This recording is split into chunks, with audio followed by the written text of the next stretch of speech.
할렐루야. 좋으신 하나님의 은혜와 내려주시는 복이 우리 사랑하는 태연가족과 함께 이 시간 예배하는 모든 주의 백성들 가운데 함께 하시기를 축복합니다. 저는 오늘 본 말씀을 가지고 아라우나의 타작마당에 서서라는 제목으로 함께 은혜를 나누겠습니다. 저는 지난 주간에 정말 황당한 소식을 뉴스를 통해서 들었습니다. 여의도에 있는 어떤 교회에서 교인들에게 명함 사이즈의 종이 하나씩 나눠준다 그래요. 사진을 보니까 마치 인쇄된 것이 힌두 문자 옴이나 부적에 쓰는 글씨처럼 끝이 꼬부라져 있더라고요. 근데 그걸 가지고 있으면 3D 입체 광선인가 나와서 코로나를 예방할 수 있다고 합니다. 코로나를 얼씬도 못하게 막을 수도 있고 혹시 코로나에 걸렸어도 깨끗이 낫는다. 이런 황당한 이야기를 하는 거예요. 그리고 그게 모든 교인들에게 다 하나씩 나눠주겠다. 그러니까 교인들이 아멘하고 박수를 2번이나 치고 그런 모습을 제가 보게 되었습니다. 이게 한국교회와 교인들의 수준이라면 정말 절망스러운 거예요.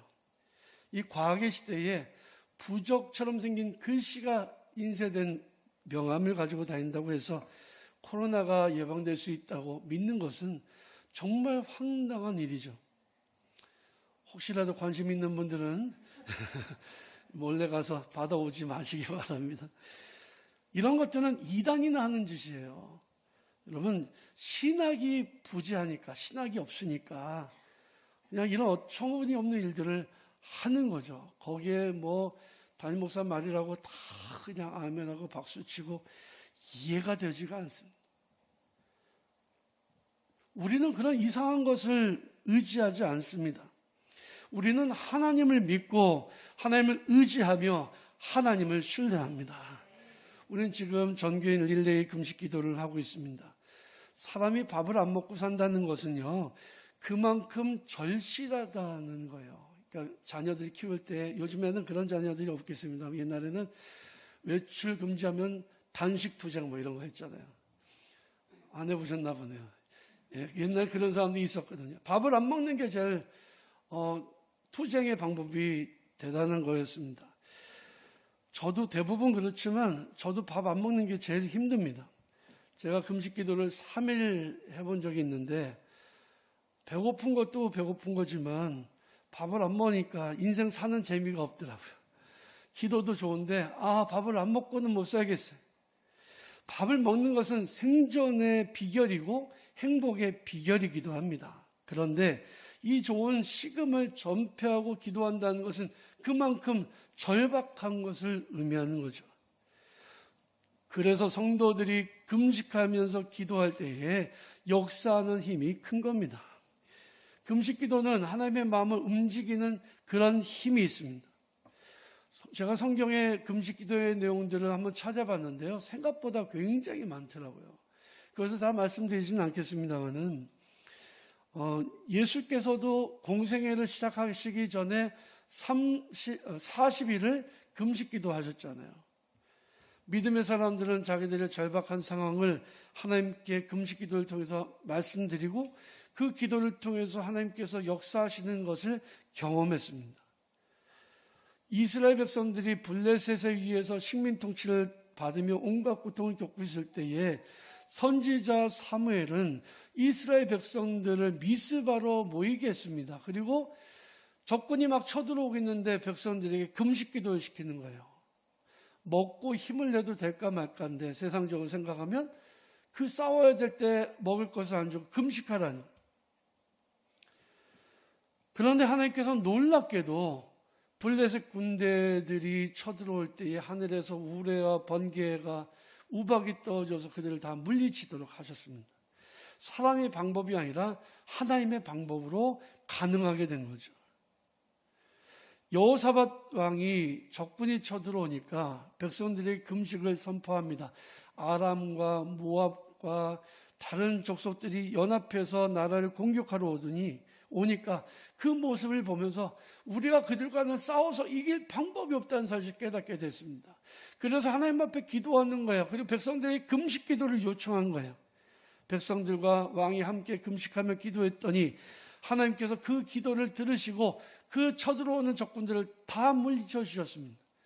그래서 엄청나게 많은 전리품을 수확하고 그 계곡에서 승리를 해서 그 계곡의 이름을 브라가 골짜기, 찬송 골짜기라고 이름을 붙였던 겁니다. 성경 속에 나오는 금식 기도 중에서 가장 극적인 장면을 꼽으라면 저는 에스더의 금식을 말씀드릴 수 있어요. 하만이라고 하는 이 페르시아의 사람이 유대인들을 경멸하고 싫어해서 그들을 한날 한시에 학살할 계획을 세웠습니다. 삼천 모르드게를 통해서 이 소식을 전해들은 에스더는 내가 죽이면 죽으리이다 하고 3일을 금식하면서 그 기도를 합니다. 그리고 백성들에게도 유대인들에게도 나와 함께 기도해달라고 요청을 했습니다.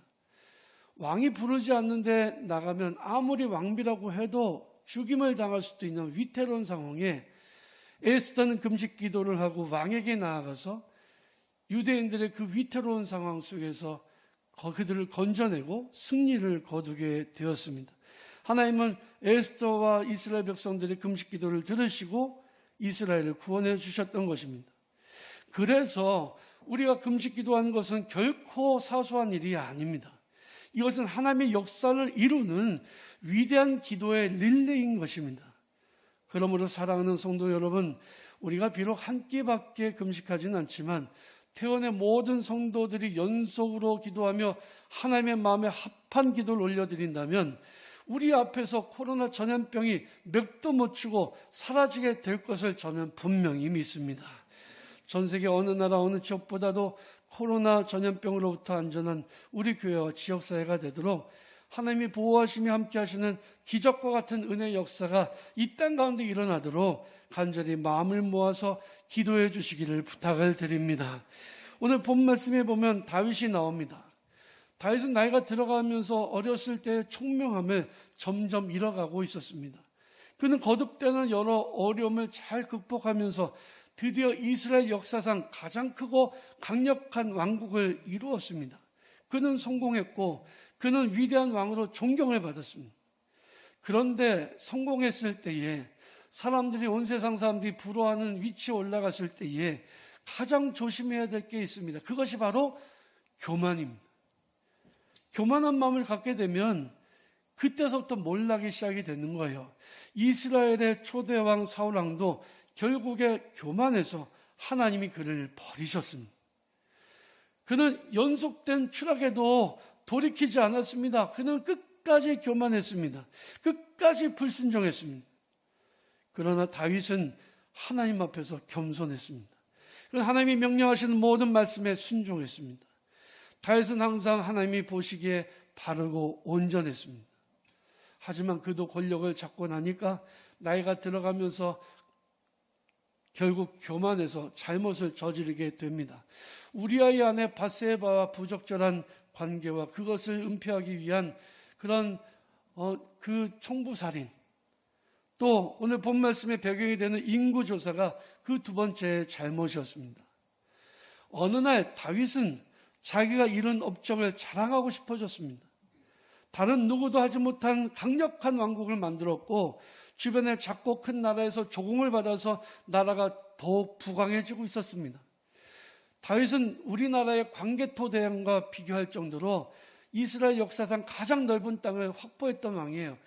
유브라테스 강 유역까지 점령을 했으니까 엄청난 왕국을 이루었던 겁니다. 그는 자기가 이룬 업적을 확인하고 싶었고 그 업적을 자랑하고 싶었습니다. 그래서 그가 꺼냈던 것이 인구조사입니다. 인구조사는요, 정상적인 나라는 반드시 하는 겁니다. 우리나라도 3년에 한 번씩 인구 센서스 조사하잖아요. 그래서 파악하는 것은 군대 갈 연령의 젊은이가 몇 명인지, 학교 갈 나이의 그 학생들이 청소년이 몇 명인지, 또 가임기 여성은 몇 명인지, 어린아이들은 몇 명이고 노인은 몇 명인지 이것을 알아야 됩니다. 그래야 앞으로 복지 정책도 펼 수 있고요. 또 국가 예산도 세울 수 있고, 대학 같은 경우는 이제 학생들 모집도 거기에 맞춰서 하는 거죠. 근데 학생들이 이제 줄어든 게 3년 뒤랍니다. 그럼 이제 대학도 통폐합을 해야 되는 상황이 온다는 거죠. 이런 조사를 하는 게 인구조사거든요. 그런데 구약 성경에도 이런 인구조사를 한 적이 있었습니다. 민수기에 보면은 하나님께서 모세에게 인구조사를 하라고 하셨어요. 민수기의 영어 이름은 넘버스입니다. 넘버스란 얘기는 숫자를 헤아리다라는 뜻이죠. 하나님께서 모세에게 백성들 숫자를 헤아리게 하셨는데 그 이유는 뭐냐면 출애굽한 이스라엘 백성들이 장정만 60만 명이라 그랬을 때 후대 사람들이 믿지 못할 수 있으니까. 홍해를 건넌 사람들이 장정만 60만 명, 모든 가족들 다 치면 한 200만 명 되는데 에게 그건 전설이지 이럴 수 있으니까 하나님께서 이스라엘 백성들을 다 숫자를 세게 하셨습니다. 지파별로 가족별로 다 세서 통계를 내서 기록한 거예요. 그게 민수기에 기록되어 있습니다. 그런데 다윗의 인구조사는 자기의 업적을 과시하는 것 외에는 아무것도 아니었다는 거죠. 요압 장군은 다윗을 만류합니다. 이것은 하나님 앞에 큰 범죄가 됩니다. 왕이여 멈추십시오. 아무리 얘기해도 듣지를 않는 거예요. 인구를 조사하기 시작했습니다. 결국 이 일이 하나님의 진노를 샀습니다. 사실 우리는 은혜로 삽니다. 하나님의 은혜가 아니면 우리는 아무것도 이룰 수 없고 아무것도 가질 수 없어요. 그래서 우리는 무엇인가를 이루었다고 무엇인가를 성취했다고 말해도 이것이 나의 능력이 아니라 나의 그 힘의 결과가 아니라 내게 주신 하나님의 은혜의 결과라고 우리는 고백할 수 있어야만 합니다. 하지만 다윗은 그러지 않았다는 거예요. 다윗은 하나님께 영광을 돌리지 않고 자기의 업적을 과시하는 일에만 몰두했습니다. 결국에 이스라엘 땅에 저주가 임하게 됐습니다. 온 나라에 전염병이 퍼졌습니다. 코로나가 무섭다고 하지만 이 전염병이 훨씬 더 독한 거예요. 이 전염병이 얼마나 무섭고 독했는지 전염병이 시작된 지 3일 만에 온 이스라엘 땅에 7만 명이나 사람이 죽었습니다. 이 얘기는 걸리면 죽는 거예요. 즉시 죽는 거예요. 코로나는 그래도 잠복기라도 있지. 그런데 이 병을 걸리면 바로 죽는 겁니다. 다윗은 자기가 이스라엘 인구를 조사하면 정말로 위대한 왕으로 인정받을 거라고 생각했어요. 하지만 자기를 왕이 되게 하신 분도 이스라엘 왕국을 그 거대한 왕국으로 만드신 분도 오직 하나님 한 분이셨음을 인정할 수밖에 없었습니다. 그는 자기가 왕인 줄 알았는데 아니었습니다. 하나님이 자기의 왕이라는 사실을 그때 깨달은 거죠. 그래도 그때라도 깨닫는 게 은혜입니다. 더 늦기 전에 깨닫는 게 은혜예요. 우리는 절대 하나님 앞에서 교만해서는 안 됩니다. 아주 작고 사소한 것이라고 해도 모든 것이 하나님의 은혜라고 믿음으로 고백하는 우리 태은의 성도들이, 태은 가족들이 되시기를 주님의 이름으로 축복합니다. 이제 온 이스라엘을 전염병으로 친 하나님의 사자가 예루살렘을 향해 그 진노의 칼을 들려고 하는데 하나님께서 이젠 됐다, 그만해라 막으셨어요. 막지 않으셨으면 예루살렘에도 엄청난 참극이 벌어질 뻔했겠죠.